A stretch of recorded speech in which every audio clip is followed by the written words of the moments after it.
Olha, e a gente tem visto o aumento desse tipo de ataque em escolas aqui no nosso país. Esse é um problema muito grave que afeta não só as vítimas diretas, mas toda a sociedade. É importante que sejam adotadas medidas eficazes para prevenir e combater esse tipo de violência. Sobre a segurança e o bem-estar dos alunos e de toda a comunidade escolar, a gente vai conversar agora ao vivo com o José Geraldo Alberto Poker, que é professor do Departamento de Sociologia e Antropologia da Faculdade de Filosofia e Ciências da Unesp. Está conectado aqui, professor? Boa noite, seja muito bem-vindo. Boa noite, Wilker. Estou aqui ouvindo bem.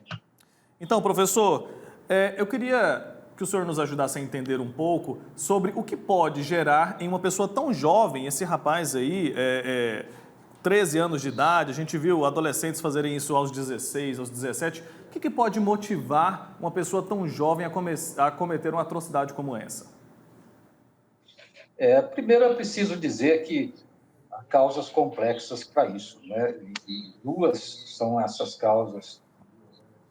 Uma delas são os valores que são presentes na cultura brasileira, são valores racistas, machistas, homofóbicos, quer dizer, nós brasileiros não somos assim tão bonzinhos quanto pensamos que somos. Quer dizer, na nossa cultura há muitos elementos complicadíssimos de relacionamento. E depois a gente precisa também elencar a prática de bullying nas escolas, que tem sido uma causa apontada, né, tanto por vítimas quanto por agressores, para que certos atos sejam cometidos. Além de tudo, a gente ainda tem um outro agravante, que é a disseminação de discursos de ódio, de a disseminação, aliás, de fake news nas redes sociais, que aumentou muito nesses últimos anos, e isso contribui bastante para que adolescentes, sobretudo, se vejam incentivados, se sintam incentivados a praticar atos dessa natureza. Eu até estava especulando no noticiário de que esse garoto ele era um consumidor também dessas informações.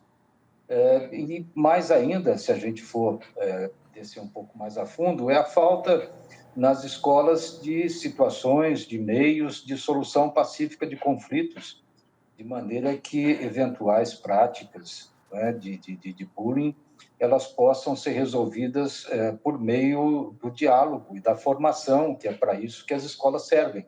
As escolas servem para educar. Com certeza, né, professor? Agora, claro que a gente precisa tomar cuidado para não fortalecer nenhum tipo de estereótipo, mas quando a pessoa está prestes a cometer um ato como esse, ela dá algum sinal? Tem como a gente tentar prevenir uma situação como essa que a gente viu hoje? É muito difícil dizer isso, porque as pessoas, né, têm, às vezes, condutas inusitadas, surpreendentes. Geralmente, os sinais são mais apresentados por quem sofre bullying nas escolas, né? Quer dizer, as pessoas ficam retraídas, as crianças mudam o comportamento, né? Vítimas de agressão nas escolas geralmente apresentam condutas desse tipo. Agressores podem manifestar os sinais de violência costumeira, né? Como é o caso, me parece, desse adolescente que foi transferido de uma escola recentemente para essa escola em que houve esse fato, não é, de que ele teria uma conduta violenta. Por isso que eu estava dizendo que as escolas precisam investir mais, não em punição, mas em formas de diálogo que venham a estimular soluções pacíficas de conflito e venham estimular também as pessoas a pensarem nas relações, não é? De maneira que a violência ela possa ser combatida por meio do direito.